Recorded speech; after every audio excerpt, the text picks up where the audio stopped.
जिसको नाचना नहीं आता हो तो कोई बात नहीं है, बैठे बैठे मत लेना।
सीताराम जी महाराज की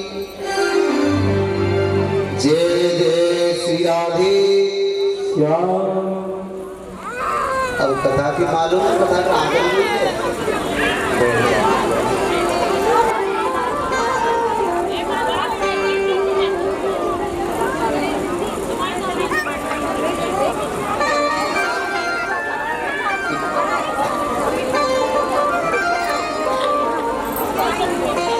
माता जी बैठ जा, जाकर लेन देन बैठ के कर लियो। कहाँ ले रहे व्यापार कहाँ कर रही है तुम?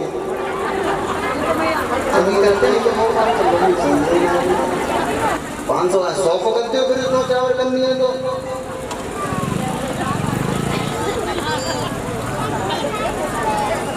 हाँ।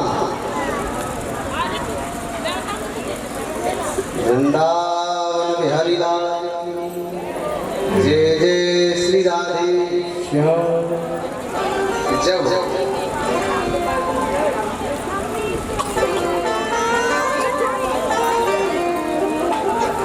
शीश काट दिया दक्ष प्रजापति तो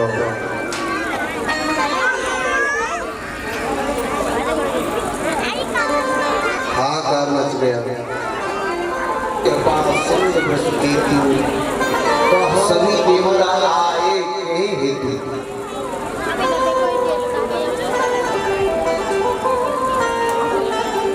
क्यों आए हो हमारे पास? तो देवता लोग कहते हैं प्रभु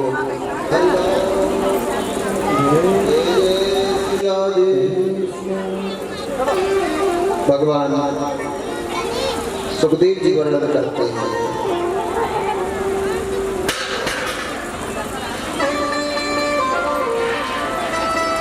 प्रियव्रतो उत्तान पादो सतरूपा पतये सुतो वासुदेवस्य कलया रक्षायां जगतः स्थितो। भगवान सुखदेव जी कहते हैं परीक्षित, मनु महाराज के दो पुत्र हैं उत्तान पाद और प्रियव्रत। राजा उत्तान पाद का वंश काफी बड़ा था और काफी वर्षों तक चला। राजा उत्तान पाद के यहाँ भक्त ध्रुव जैसे पुत्र जन्म लेकर के आए और राजा अंग हुए, राजा बैन हुए और सभी का कल्याण हुआ। और राजा प्रियव्रत का चरित्र हम लोग नाम और राजा प्रियव्रत के चरित्र। राजा नाग हुए और राजा नाग के कोई संतान नहीं हुई। जब राजा नाग के कोई संतान संतान नहीं हुई तो मेरे भगवत प्रेमियों, राजा नाग ने यज्ञ करवाया और उस यज्ञ में साक्षात भगवान प्रकट हुए। क्योंकि देखो हर चीज का उपाय है, लेकिन उपाय सब कुछ छिपा है शास्त्रों में। अगर किसी का बालक 1 नंबर पे या 2 नंबर पे रह जाए तो वही पढ़ाई में, नौकरी में, तो वो तो संपर्क कर लेगा कि वही नौकरी लग जाएगा।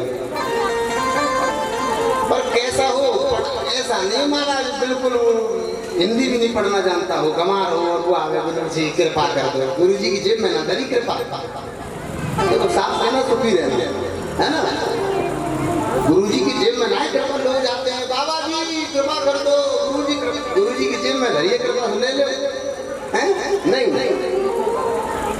जो बच्चे बाजार में पढ़ाई कर रहे हैं और फिर भी बेचारे हो मात्र 1 नंबर से, मात्र 2 नंबर से, ऐसे बालक एक बार संपर्क करो। और देखो ऐसा है, हम लोग अच्छा दरबार लगाते हैं, हम नहीं है कुछ करने वाले तो हमारे ठाकुर जी महाराज हैं, लेकिन हमारे कहने से, हमारे कराने से यदि किसी का भला हो जाए तो हमारा क्या जाता है? बोलिए हो जाता है। अब कथा सुनाने आए हैं, हमका पैसा में आए, फ्री में आए, पैसा का लय है। अब भाई देखो ये कलाकार चल रहे हैं, इतना पैसा ये तो देना पड़ता है, राजी और गैर राजी ये तो देना पड़ता है। अरे हमारे कथा सुनाने से कुछ समाज में बदलाव आ जाए, घर में शांति आ जाए, हमारा क्या जाता? हम राजा हैं, याद ही करोगे सारे भाई क्या संपत्ति का अधिकारी होगा। तो ब्राह्मणों के पास पहुंच गए, चरण पकड़ लिए, प्रभु ऐसी कृपा करो कि मैं पुत्र रह जाए। ब्राह्मण बोले बिल्कुल क्यों नहीं, यज्ञ करवाया और ऐसा महायज्ञ करवाया कि साक्षात भगवान नारायण को आना पड़ा। नारायण भगवान प्रकट हो गए, ब्राह्मणों से कहा प्रभु क्यों बुलाया है आपने? तो ब्राह्मणों ने कहा था कि हमने तुम्हें बुलाया है, लेकिन राजा नाम से पूछ ले और इन्हें कहा जरूरत है, इनकी मनोकामना पूरी कर दे। राजा नाग ने और प्रभु को प्रणाम किया, भगवान ने कहा जो मांगोगे वही दूंगा, मांगो।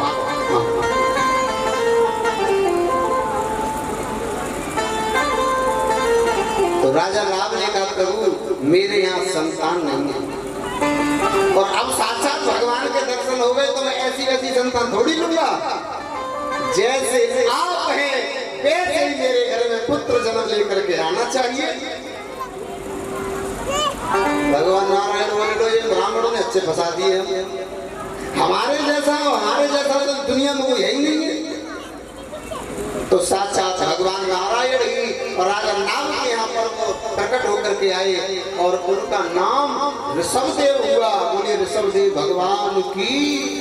और जब से ऋषभदेव ने यहाँ जन्म लिया, अवतार लेकर के आए, तभी से एक नया धर्म बन गया है, जिसे आप लोग जानते होंगे जैन धर्म के नाम से। जैन धर्म जब से ऋषभदेव ने जन्म लिया तभी से जैन धर्म का नया धर्म एक उत्पन्न हो गया। भगवान ऋषभदेव अवतार नहीं लेते तो जैन धर्म भी नहीं होता। ऋषभदेव ने जन्म लिया तभी से नया धर्म जैन धर्म बन गया। और बंधु ऋषभदेव ने जयंती नाम की कन्या से विवाह किया और उनके 100 पुत्र उत्पन्न हुए। सबसे बड़े हैं महायोगी भरत जी, सबसे बड़े हैं महायोगी भरत जी। 100 पुत्र, वो चाहते तो 1-2 भी कर लेते हैं, चाहे हमारा 100 पुत्र उत्पन्न होंगे, नहीं ये कोई बहुत कहाँ से पढ़ेंगे बच्चे हैं। महंगाई का जमाना है। देखो पिछले इस दुनिया में जाने कौन थे सबसे ज्यादा पुराना धर्म है सनातन धर्म। और जब से हमारे भरत जी ने जन्म लिया तो हमारा ये भारत देश है ना, पहले नंबर इसका नाम था अजनाब खंड। और इस अजनाब खंड का नाम भरत जी ने जन्म लिया। एक शकुंतला नंदन भरत, एक केकई नंदन भरत और एक हमारे जयंती के पुत्र हुए भरत। इन भरत जी के नाम से ही अजनाब खंड का नाम भारत पड़ा। और मूर्खों ने, ना समझों ने इस भारत का भी नाम चेंज कर दिया, इसका नाम रख दिया है इंडिया। सबसे श्रेष्ठ नाम है भारत। किसी भी देश का नाम का जयकारा नहीं लगाया जाता। किसी भी देश का जयकारा लगाया जाता है तो बाद में माता नहीं लगाया जाता। लेकिन हमारा भारत देश ऐसा देश है जिसको हम भारत माता की जय के नाम से पुकारते हैं। भारत माता बोलिए हाँ या ना? है? कोई कहता है फ्रांस माता, अमेरिका माता, बोलिए। कोई ये कहता है माता नहीं तो कोई ये कहता है अमेरिका पिताजी, कहता है फ्रांस पिताजी ना, भारत माता बोलते हैं नहीं। वजह कर लगे भारत माता की। और सुनो, हमारा सनातन धर्म सबसे पुराना धर्म है और हमारा सनातन धर्म ही गड्ढे में जा रहा है। बड़ी सोचने की बात है। क्यों जा रहा है बताओ? अब कथा थोड़ी आगे थोड़ा चलते चलते समझा दूं।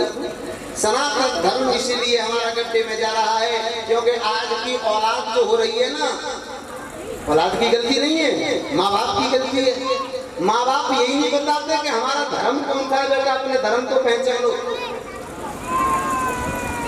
घर पे जाना, अपने बच्चों को पूछना अपना धर्म कौन सा है।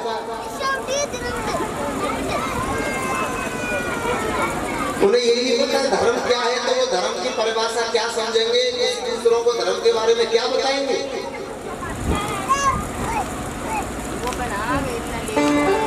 बंधु, अपने बच्चों को शनिवार और मंगलवार हनुमान चालीसा पढ़वाया करें। अपने बच्चों, अगर आपको अपनी सनातन संस्कृति बचाए रखनी है तो अपने बच्चों को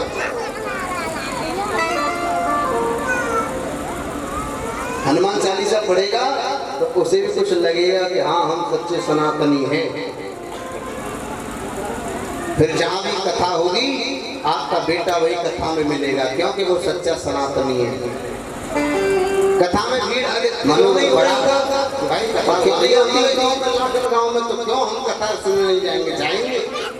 अरे कमाई तो रोजाना की है, जिंदगी भर की है, जब तक रहेंगे जब तक कमाई करनी है। लेकिन एक भागवत साल में एक बार होती है और ये लाकर गांव में जाने कितनी साल हो गई तब से कथा ही ना भाई। बताइए। तो अपने बच्चों को शनिवार और मंगलवार को हनुमान चालीसा का पाठ पढ़ाया करें। छोटी सी ले आना, 10 रुपए की आती है हनुमान चालीसा, बच्चों को दे दो। बंधु, भरत जी ने पंचजनी से विवाह किया। उनके 5 पुत्र हुए, सुमत, राष्ट्रवत, सुदर्शन, आवरण और धूम्रकेतु। भरत जी ने यहाँ 1 करोड़ वर्ष शासन किया। अब उनको ऐसा लग रहा, और संत महात्मा तपस्या करते थे तो उम्र बढ़ेगी कि नहीं बढ़ेगी। और आज लोग कथा में टाइम कम देता है, अपने ऐश आराम के लिए माँ बाप का भी परित्याग कर देता है। इसलिए बंधु,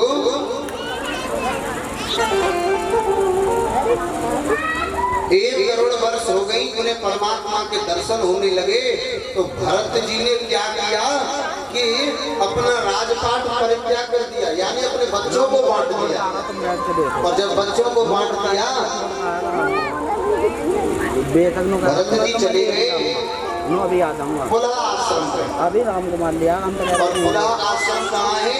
जहाँ गंडकी नदी बहती है, गंडकी नदी के किनारे पुलह आश्रम पे वहाँ पे भजन करते हैं। लेकिन एक दिन क्या हुआ मेरे भगवत प्रेमियों,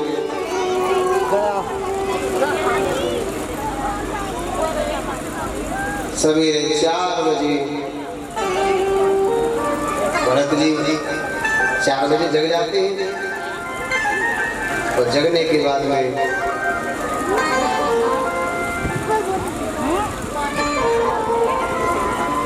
लघु शंका से निवृत्त होते हैं, तुरंत स्नान करते हैं, फिर भजन के लिए बैठ जाते हैं। भजन के लिए बैठ जाते हैं 4 बजे। तो यहाँ हम लोग भरत जी से सीख सकते हैं कुछ। क्या सीख सकते हैं? कि आज के युवा को सवेरे जल्दी जागना चाहिए। आज के हर प्राणी को सुबह जल्दी जागना चाहिए। किनको? जो वृद्ध हैं, बुजुर्ग हैं, उन्हें नहीं, उन्हें क्या करना है भाई? जो आज का युवा है, जो कुछ जीवन में करना चाहता है, उसे जल्दी जागना चाहिए। अब जो इंसान, जो बालक 10 बजे जगेगा तो सही सही बताइए वो जीवन में क्या करेगा? रात के 2 बजे तक तो वो फोन चला रहे हो, फेसबुक, व्हाट्सएप। जब फेसबुक चलाते चलाते चलाते चलाते झुक जाता है ना, उसका पेट भर जाता है, नींद आ जाती है, और तो फोन चलता ही रहता है, फिर भी चलता रहता है।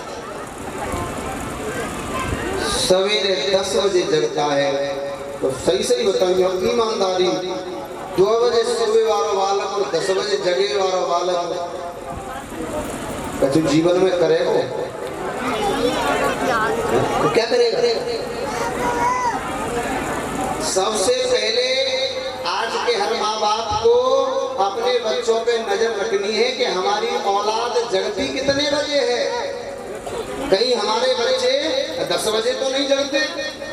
और दूसरी बात, हमारे बच्चे सोते कितने बजे हैं? कहीं हमारे बच्चे रात के 1 बजे 2 बजे तो नहीं सोते। और ये तो युवाओं को सोचना चाहिए जीवन में, यदि अपने माँ बाप का नाम रोशन करना है, जीवन में कुछ करना है, ठान लीजिए सबका परित्याग कर दो और जो चीज आप पाना चाहते हैं उसमें फोकस देना शुरू कर दो।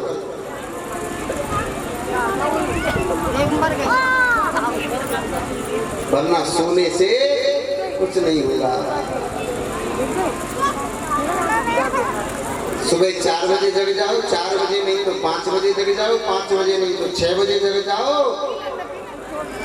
लेकिन 6 बजे तक तो जग ही जाओ भैया। सूरज निकल रहा है, जब घाम ज्यादा पड़ी, जब तेज लगी घाम तब कर रही है, घाम ज्यादा तेज है, सीधी सीधी हवा चल रही, छत बस हो गए, आनंद आ रहा है। जब घाम पड़ी तब जग रहे,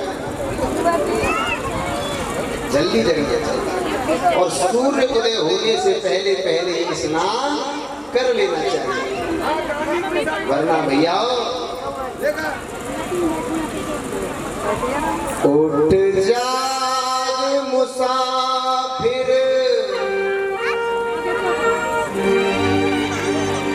उठ जाए मुसाफिर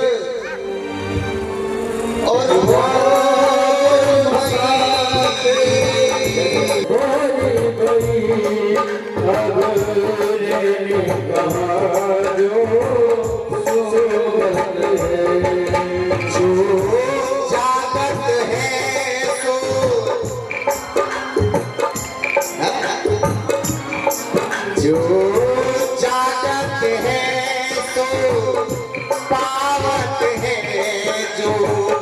सोवत है सो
चिड़िया चिड़िया जब खेत को चुन जाए तो फिर पछताए क्या होत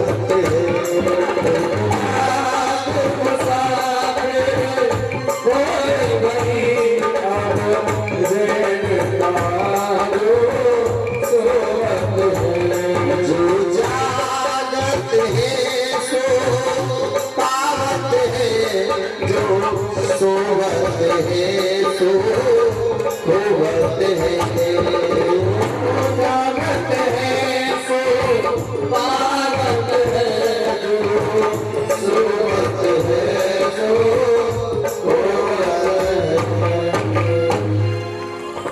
उठ जाग मुसाफिर बोल भई अब रे कहाँ जो सोवत है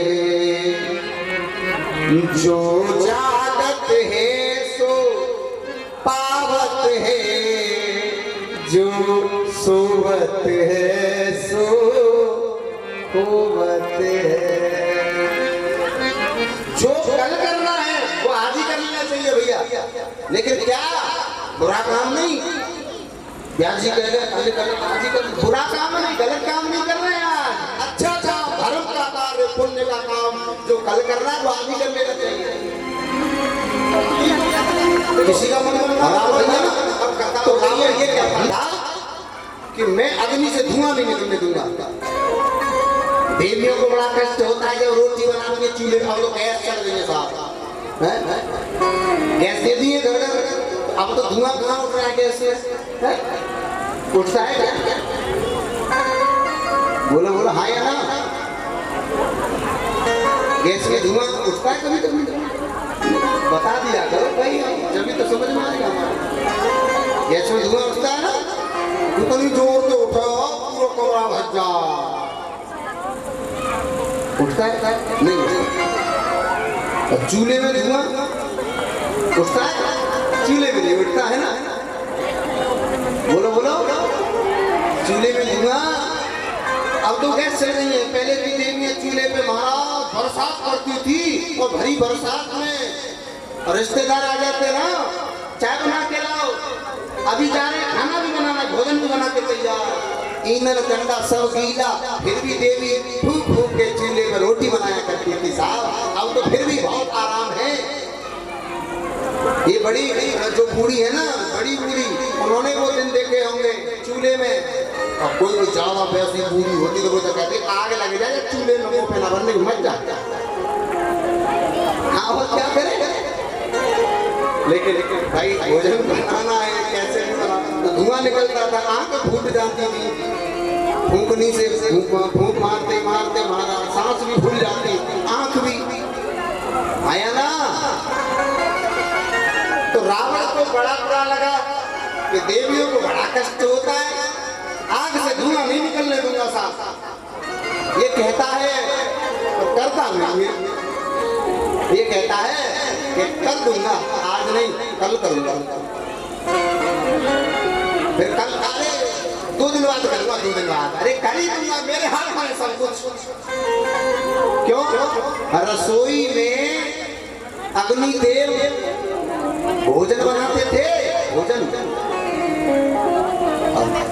थोड़ा सा भी अग्निदेव से कह देता है अग्निदेव अगर धुआं निकला ना खबरदार,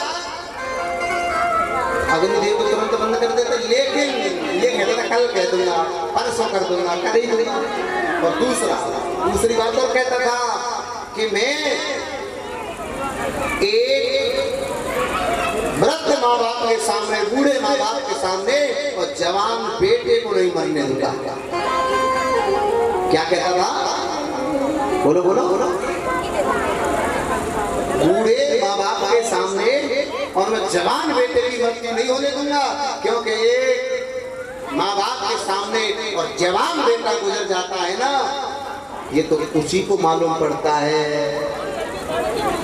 मर तो आए बाकी 100 दर में जाते, वो मरता नहीं है वो। लेकिन सारे कर्म हो जाते हैं। आ जाओ। तो रावण कहता है मैं ये भी नहीं होने दूंगा, पर कभी नहीं, कर दूंगा, आराम से कर दूंगा। अभी थोड़ी मर रहा हूँ, अभी थोड़ी मर रहे हैं, कर देंगे आराम से। अब तीसरा और कहता था कि मैं स्वर्ग में जाने के लिए सोने की सीढ़ी बनवा दूंगा, स्वर्ग में जाने के लिए सोने की सीढ़ी बनवा दूंगा, लेकिन कर दूंगा, अभी नहीं, कल नहीं, 2 दिन बाद। और ऐसे कहते मरे वो तो चलियो वो निकल। जो आज के बच्चे हैं जो कुछ करना चाहते हैं जीवन में, जो कछु ना करे वो चाहते वो उनके लिए नहीं है। जो जीवन में कुछ करना चाहते हैं, अपना नाम करना चाहते हैं, माँ बाप का नाम रोशन करना चाहते हैं, तो 5 कर्म बताए हैं। ये तो कक्षा 2 में भी पढ़ाया जाता है। 5 कर्म कौन कौन से? काक चेष्टा वको ध्यान स्वान निद्रा अल्पाहारी गृह त्यागी विद्यार्थी पंच लक्षणम। कक्षा 2 में, कक्षा 1 में ये पाठ पढ़ाया जाता है। 5 कर्म बताए कौन कौन से? काक चेष्टा, पढ़ने वाले बालकन की नजर कौवा जैसी होनी चाहिए। काक चेष्टा वको ध्यानम, कौवा जैसी नजर। कौवा देखा है आपने? जहाँ भी वाको ध्यान हो, पर नजर निशाने तो होगी साहब। तो काक चेष्टा वो तो मछली और उसी प्रकार इस युवा का लक्ष्य कहाँ होना चाहिए? लक्ष्य वही होना चाहिए जो हम मन में ठान के बैठे, हमें बनना क्या है, हमें करना क्या है। लक्ष्य वही होगा तो मंजिल भी आसान हो जाएगी साहब। तो काक चेष्टा वको ध्यान स्वान निद्रा, माता बहनों की माने बहन है, माता बहनों की कृपा है, क्या कथा होगा। और आप तो देख ही रहे हैं, पंडाल से बाहर ना निकल जाए कल पे, है? तो ये कथा हो रही है। ये कथा किसी एक ही नहीं है, पर्सनल नहीं है। ये कथा सर्व समाज की कथा है। माताएं भले ही हमारी 5-6 माताएं आगे आई हैं, बड़ी महान है भाई, पुण्य आत्मा है ने। ये पुण्य आत्मा किसे कहते हैं? ये 501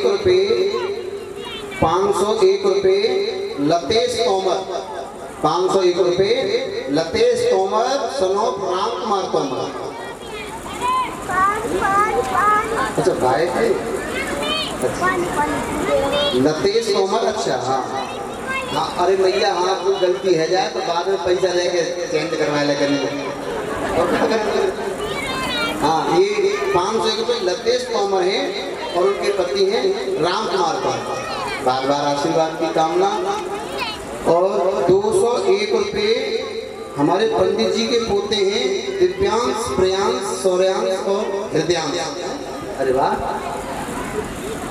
और 101 रुपए मनीष राणा और आशीष राणा। ये 3-4 नाम है। जो कोई भी भक्त श्रद्धालु यदि दान करना चाहता हो, किसी का मन, जोर जबरदस्ती नहीं है, किसी का भाव हो, मन हो कि 2 पैसा हमारा भी जाना चाहिए, तो हमारे ये प्रभु जी बैठे हैं, इन्हें अपना नाम नोट करा सकते हैं, जिससे हम तेरे नाम की ओर चुनरिया।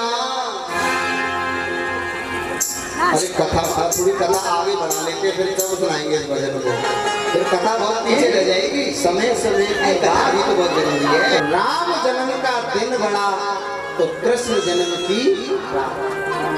अगर बालक कोई भी हो, विद्यार्थी अगर कुछ जीवन में करना चाहता है तो उसे सही उम्र पकड़ लेनी चाहिए। जब कमाने का नंबर आएगा तब आप पढ़ाई नहीं कर सकते हैं, क्योंकि विवाह हो गया। अब विवाह हो गया तो बच्चे हो गए, और बच्चे को पढ़ाएंगे कमाएंगे, तो सही उम्र 14 से 20 वर्ष तक जीवन में कुछ करना है तो प्यारे कर लेना। वरना मामला गड़बड़ हो जाएगा। और दिमाग भी बड़ा अच्छा काम करता है। और ये सही समय निकल गया तो फिर जीवन में कुछ होने वाला नहीं है। क्योंकि सुनो, समय पे जो चीज उपलब्ध हो जाए वही अच्छा लगता है? अब जैसे कि लाभ है विवाह, क्योंकि जो सही समय था वो तो निकल गया। अब क्या करेंगे इन मालन को? हाँ या ना? देखो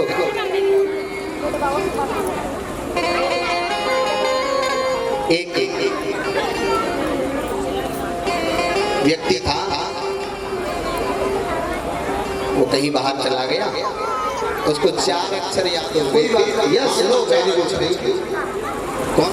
yes no very good thank you. गांव वाले बोले अरे वाह, हम तो गांव के गंवार रह गए, हमारा ये व्यक्ति हमारा दिल्ली चला गया, गाजियाबाद चला गया, तो ये थोड़ा होशियार हो गया आ गया। अब एक दिन क्या हुआ, वो ट्रेन में सफर कर रहा था, ट्रेन में सफर कर रहा था तो उस ट्रेन में एक व्यक्ति का क्या हुआ कि पैसों से भरा हुआ सूटकेस खो गया। पैसों से भरा हुआ सूटकेस खो गया। अब वो भैया रोने लगा, व्यक्तियों से पूछ रहा है किसी ने मेरा सूटकेस देखा, किसी ने मेरा सूटकेस देखा? तो मालूम है, पूछते पूछते पूछते पूछते वो उसी व्यक्ति के पास आ गया। और वो व्यक्ति भी सोच रहा था हे प्रभु, वो कोई ऐसा व्यक्ति मिल जाएगा भाई वो 4 अक्षर बोल दूं। बड़ा मन पेट में उमंग उठ रही है कि मैं ये नाम बोल दूं। Yes no very good thank you. 4 अक्षर। जैसे ही वो व्यक्ति मिला, उसने उस व्यक्ति से पूछा क्यों भैया, क्या आपने हमारा पैसों से भरा हुआ सूटकेस देखा? ओ भैया वालों तो कह गई यस। वो बड़ा प्रसन्न हुआ, अरे शांति मिल गई, तो दे दो। बोला नो। बोला बड़े पागल नजर आ रहे हो, जब मिल गया है तो दे दो ना। बोला नो, टमाटर मारेंगे खींच के अभी आज। वो बोला टमाटर मारेंगे खींच के? तो बोला महाराज वेरी गुड वेरी गुड। 2-4 महाराज जमाए कस के, नीचे गिर गया और टूट के वो तो चलो गयो। अब वो कहा कह रहे हो भैया, एक शब्द और रह गो पाए और कह दंडे। बोला थैंक यू। बोलिए सर, हे भगवान कम से कम समय तो देख लो। समय क्या है? समय गलत है तो फिर गड़बड़ हो जाएगा मामला। देखो भैया, समय समय पर होता है, समय समय की बात। अगर बात भी गलत करोगे समय के बिना तो फिर लोग तो पागल कहेंगे, मूर्ख कहेंगे। नहीं समझ में आ रहा है? कोरोना टाइम है 2020, अब आपने 2020 फिर लौट आ गए। 24 तो आ गई, 20 हिरनी ने देखा आज ये मुझे मार देगा, खा जाएगा, तो उस हिरनी ने जोर से छलांग लगाई। उसके गर्भ था, उसके पेट में उसका पुत्र था, बालक था। छलांग लगाई तो उसका वो बालक वहीं पर गिर गया। अब वही बच्चा जन्म लेते हुए जान बचाना गलत बात नहीं है, लेकिन आसक्ति हो जाना ये गलत बात है। उस हिरण में इतनी आसक्ति हो गई कि सोते हैं तो संग सुनाते जन्म मिला एक हिरण। जब ये शरीर त्याग दिया तो दूसरा जन्म हिरण का ही मिला। अच्छा हिरण का क्यों मिला? ये भी बड़ा समझने का विषय है। भरत जी तो बड़े पुण्यात्मा थे, बड़े सत्संगी थे, भगवान का भजन तपस्या करने के लिए और आश्रम पे आए, लेकिन फिर भी उन्हें हिरण बनना पड़ा। क्यों? क्योंकि भैया मरते समय यदि व्यक्ति के मन में भावनाओं में यदि पशु आ गया तो उसे पशु योनि में ही जाना पड़ेगा। मैं नहीं कह रहा इस बात को, गीता जी का ये 8वां अध्याय कह रहा है कि अंत काले च मामेव स्मरण मुक्त्वा कलेवरम क्या कह रहा है? अंत काले च मामेव स्मरण मुक्त्वा कलेवरम यह प्रयात समद भावम यात नास्यत्र संशयः। जो व्यक्ति मरते समय जैसी भावना को लेकर के मरता है तो उसे अगला जन्म उसी का मिलेगा। ना समझ में आई? अगर मरते समय तुम्हारी नजर या तुम्हारा मन कुत्तों में चला गया, ढोरों में चला गया, पशुओं में, तो आपको पशु ही बनना पड़ेगा। ययम पाप स्मरण भाव त्यजन्ते कलेवरम तम तमे वेद कौन्ते सदा तद भाव भावितः। यह मनुष्य अंत काल में जैसी भावना को लेकर के मरेगा उसे अगला जन्म उसी का मिलेगा। आसक्ति हिरण में हुई तो उन्हें हिरण बनना पड़ा। लेकिन मेरे भगवत प्रेमियों, आजकल इस इंसान की आसक्ति कायम हो गई है, ज्यादा मालूम है? आजकल आसक्ति कुत्तों में ज्यादा हो गई है साहब। गौ माता की सेवा करना बंद कर दिया है, माँ बाप की सेवा करना बंद कर दिया है। लेकिन आज का युवा क्या कर रहा है? कुत्तों की सेवा कर रहा है। हाय मेरा डॉगी, हाय मेरा टॉमी, आगे दे टॉमी में, हाय मेरा कालू, कालू लो भैया। कैसे भगवान बचावे वो, कैसे परमात्मा प्यारा भलो करे। द्वार पे डॉगी कालू बना हुआ है और मरते वक्त वो टॉमी कालू को नजर आ रहा है। कालू को कहा होगा तो मरे सेवा को करेगा कालू की, तो चिंता मत करे, अगले जन्म में कालू लेके आवेगा, वही सेवा करेगा। अंत काले च मामेव स्मरण मुक्त्वा कलेवरम। स्मरण जिस चीज का रह गया तो अगला जन्म उसी का मिलेगा। तो जरा विचार कर लेना थोड़ा बहुत घर पे जाकर के कि हमारा मन काय में है? हमारा मन काय में है? अगर परमात्मा में होगा, यदि अंत समय में परमात्मा का नाम आ गया तो 84 लाख योनि से मुक्त हो जाओगे। लेकिन याद रखियो, अंत समय में राम का नाम नहीं आता है। मैं नहीं कह रहा हूं यह बात है, तुलसीदास जी। जन्म जन्म मुनि